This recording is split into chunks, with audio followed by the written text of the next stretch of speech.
We successfully participated in the European Defence Agency's Operational Experimentation campaign in Montelibreti, Italy.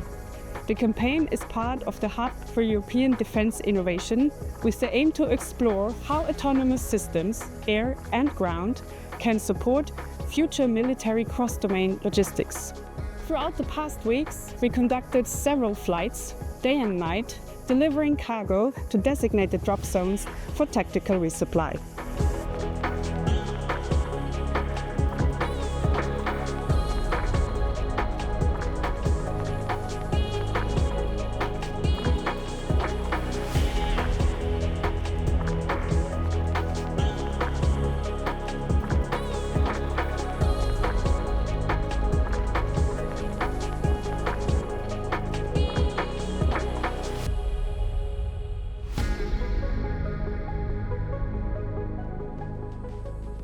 We are now at the second part of the European Defence Agency's Operational Experimentation campaign on cross-domain logistics.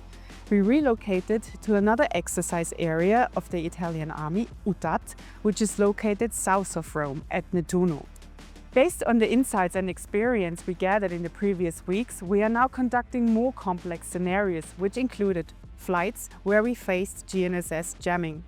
Other missions included tactical resupply flights, but also ISR flights, both day and night, where we provided our imagery to blue forces for situational awareness.